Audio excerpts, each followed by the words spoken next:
আসসালামু আলাইকুম। বিডিভিউস ইনফোটেইনমেন্টে স্বাগত জানাচ্ছি আমি তৃষা তানিশা।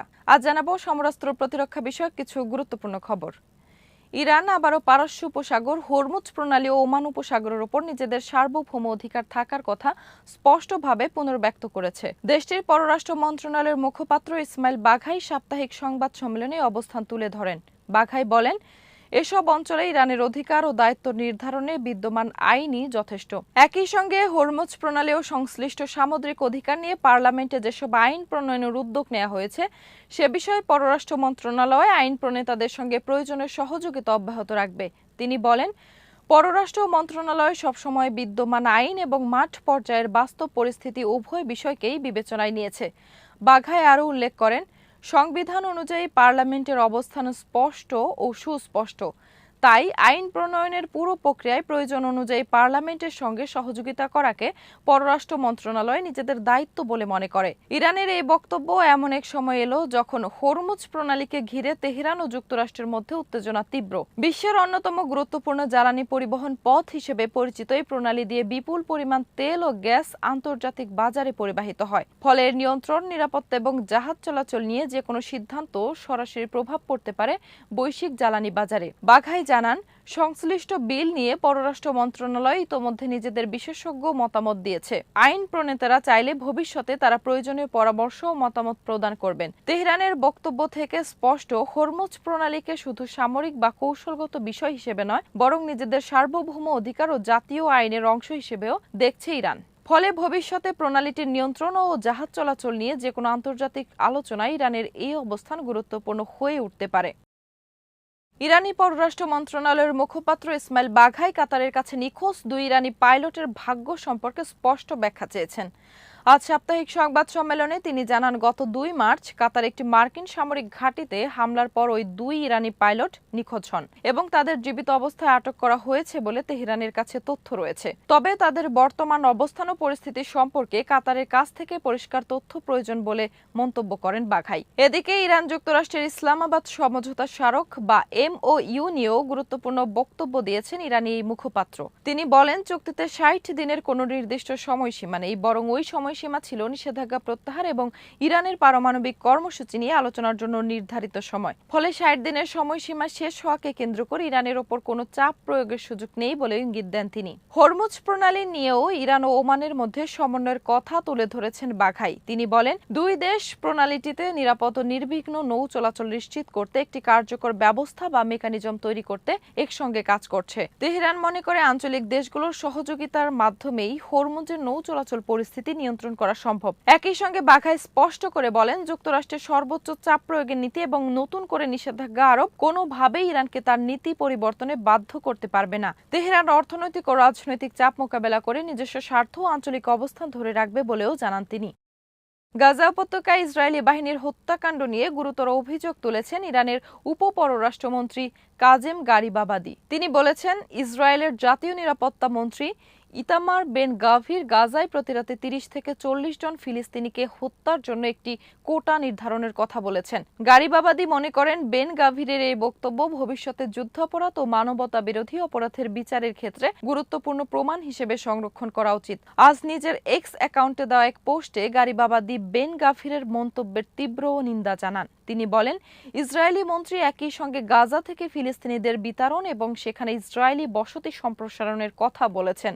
গারিবাবাদির ভাষায়, এসব বক্তব্য অত্যন্ত উদ্বেগজনক এবং আন্তর্জাতিক সম্প্রদায়ের জন্য গভীরভাবে বিবেচনার বিষয়। ইরানের এই কর্মকর্তা আরও বলেন, বেন গাভিরের বক্তব্যকে এমন স্বীকারোক্তি হিসেবে নথিবদ্ধ করা প্রয়োজন যা ভবিষ্যতে সংশ্লিষ্ট ব্যক্তিদের বিরুদ্ধে আইনি পদক্ষেপ ও বিচার প্রক্রিয়ায় ব্যবহার করা যেতে পারে। তার মতে, গাজায় সংঘটিত অপরাধের জন্য যারা দায়ী তাদের একদিন বিচারের মুখোমুখি হতে হবে এবং সেই সময় এসব বক্তব্য গুরুত্বপূর্ণ দলিল হিসেবে বিবেচিত হবে। এর আগে শনিবার ইতামার বেন গাভির প্রকাশ্যে বলেন, গাজায় ইসরায়েলি বাহিনীর প্রতি রাতে 30 থেকে 40 জন মানুষকে হত্যা করা উচিত। তার এই মন্তব্য আন্তর্জাতিক অঙ্গনে নতুন করে সমালোচনা সৃষ্টি করেছে। গারিবাবাদির বক্তব্য এমন এক সময় এসেছে যখন গাজায় বেসামরিক মানুষের প্রাণহানি, জোরপূর্বক বাস্তুচ্যুতি এবং বসতি সম্প্রসারণের অভিযোগ নিয়ে আন্তর্জাতিক মহলে ব্যাপক উদ্বেগ রয়েছে। ইরান বলছে, এসব বক্তব্য ও কর্মকাণ্ড ভবিষ্যতের আন্তর্জাতিক বিচার প্রক্রিয়ায় যথাযথভাবে নথিভুক্ত করা জরুরি।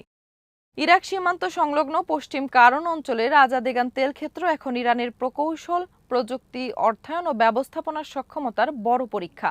বিশ্বের অন্যতম বৃহৎ তেল সম্পদ সমৃদ্ধ এই ক্ষেত্রটি দীর্ঘদিন বিদেশি চাপ, নিষেধাজ্ঞা, অভ্যন্তরীণ সীমাবদ্ধতার কারণে পূর্ণাঙ্গভাবে উন্নয়ন করতে পারেনি। বর্তমানে সমন্বিত উন্নয়ন পরিকল্পনার লক্ষ্য দৈনিক প্রায় 2,05,000 ব্যারেল উৎপাদন থেকে তা 5,50,000 ব্যারেলে উন্নত করা। আজাদেগানের উন্নয়নে একসময় জাপানের ইনপেক্স গুরুত্বপূর্ণ ভূমিকা নেওয়ার পরিকল্পনা করেছিল। 2004 সালে প্রতিষ্ঠানটি উন্নয়ন চুক্তিতে যুক্ত হলেও মার্কিন নিষেধাজ্ঞাজনিত ঝুঁকির কারণে ধীরে ধীরে সরে যায়। পরে চীনা কোম্পানিগুলো প্রকল্পের বিভিন্ন অংশে যুক্ত হয়, কিন্তু নানা জটিলতায় শেষ পর্যন্ত ইরানি প্রতিষ্ঠানগুলো ভূমিকা বাড়তে থাকে। বর্তমানে ন্যাশনাল ইরানিয়ান অয়েল কোম্পানি ও দেশীয় ঠিকাদাররা প্রকল্পের গুরুত্বপূর্ণ দায়িত্ব পালন করছে। ডাউনহোল পাম্প, ওয়েলহেড সরঞ্জাম, ড্রিলিং উপকরণ ও উৎপাদন ব্যবস্থার মতো ক্ষেত্রে স্থানীয় প্রযুক্তি উৎপাদন সক্ষমতা বাড়িয়েছে ইরান। ফলে নিষেধাজ্ঞা একদিকে প্রকল্পের ব্যয় ও জটিলতা বাড়ালেও অন্যদিকে দেশীয় শিল্প সক্ষমতা গড়ে তোলার প্রক্রিয়াকে ত্বরান্বিত করছে। প্রকল্পটির আরেকটি গুরুত্বপূর্ণ দিক হল অর্থায়ন। প্রায় $10 বিলিয়ন এই প্রকল্পে আন্তর্জাতিক অর্থায়নের সুযোগ সীমিত হয়। ন্যাশনাল ডেভেলপমেন্ট ফান্ড ও ইরানি ব্যাংকগুলোর মাধ্যমে অভ্যন্তরীণ অর্থ সংগ্রহের ওপর গুরুত্ব দেওয়া হয়েছে। আজাদেগান ইরানের মজনুন তেল ক্ষেত্রের সঙ্গে একই ভূগর্ভস্থ সম্পদের অংশীদার হওয়ায় এর কৌশলগত গুরুত্ব আরও বেশি। দ্রুত ও দক্ষভাবে উৎপাদন বাড়ানো ইরানের জন্য অর্থনৈতিক স্বার্থের পাশাপাশি আঞ্চলিক জ্বালানি নিরাপত্তার বিষয়ও। 5,50,000 ব্যারেল দৈনিক উৎপাদনের লক্ষ্য অর্জনে আধুনিক ড্রিলিং, কৃত্রিম উত্তোলন ব্যবস্থা, বৈদ্যুতিক সাবমার্সিবল পাম্প ও উন্নত রিজার্ভার ব্যবস্থাপনা অপরিহার্য। সফল হলে আজাদেগান বিদেশি নির্ভরতা কমিয়ে দেশীয় প্রযুক্তি, অর্থায়ন ও প্রকৌশলের সমন্বয়ে ইরানের তেল শিল্পে নতুন মডেল তৈরি করতে পারে। ইউক্রেন রাশিয়ার বিভিন্ন অঞ্চলে ব্যাপক ও প্রাণঘাতী ড্রোন হামলা চালিয়েছে। রাশিয়ার প্রতিরক্ষা মন্ত্রণালয় জানিয়েছে, দেশটির আকাশ প্রতিরক্ষা ব্যবস্থা এক রাতের অভিযানে ইউক্রেনের 822টি ড্রোন শনাক্ত, প্রতিহত, ধ্বংস করেছে। হামলায় রাশিয়ার বিভিন্ন স্থানে হতাহতের খবর পাওয়া গেছে। দক্ষিণাঞ্চলীয় রোস্তভ অঞ্চলের গভর্নর ইউরি স্লিউসার জানান, একটি আবাসিক এলাকায় ড্রোন হামলায় 5 জন নিহত হয়েছেন। বেলগোরদ অঞ্চলে একজনের মৃত্যুর খবর পাওয়া গেছে। মস্কো অঞ্চলের গভর্নর আন্দ্রেই ভোরেবিয়ভ জানান, সেখানে রুশ বাহিনী ও ইলেকট্রনিক ওয়ারফেয়ার ইউনিট 167টি ড্রোন ধ্বংস বা নিষ্ক্রিয় করেছে। হামলার সময় রুশ অনলাইন খুচরা বিক্রেতা ওয়াইল্ড বেরিজের একটি গুদামেও আঘাত হানে ড্রোন। ওই ঘটনায় কেউ আহত না হলেও মস্কো অঞ্চলের অন্য একটি হামলায় 83 বছর বয়সী এক ব্যক্তি নিহত হন। মস্কোর মেয়র সের্গেই সোবিয়ানিন দাবি করেছেন, ইউক্রেন থেকে ছোড়া প্রায় 600 ড্রোনের লক্ষ্য ছিল মস্কো। ইউক্রেনের হামলার জবাবে রাশিয়া কিয়েভে ক্ষেপণাস্ত্র, ড্রোন দিয়ে পাল্টা হামলা চালায়। ইউক্রেনের প্রেসিডেন্ট ভলোদিমির জেলেনস্কি দাবি করেছেন, এসব হামলায় 6 জন আহত হয়েছেন। তার ভাষ্য অনুযায়ী গত এক সপ্তাহে রাশিয়া ইউক্রেনের উপর 1,500টিরও বেশি ড্রোন, প্রায় 1,560টি গাইডেড বোমা এবং 62টি ক্ষেপণাস্ত্র নিক্ষেপ করেছে। জেলেনস্কি বলেছেন, রাশিয়ার উপর ইউক্রেনের তীব্রতর হামলার লক্ষ্য মস্কোকে চাপ দিয়ে কিয়েভের শর্তে শান্তি আলোচনায় বসানো। তবে মস্কো এসব হামলাকে সন্ত্রাসী হামলা হিসেবে আখ্যায়িত করে বলেছে, এতে বহু রুশ বেসামরিক মানুষ প্রাণ হারিয়েছেন।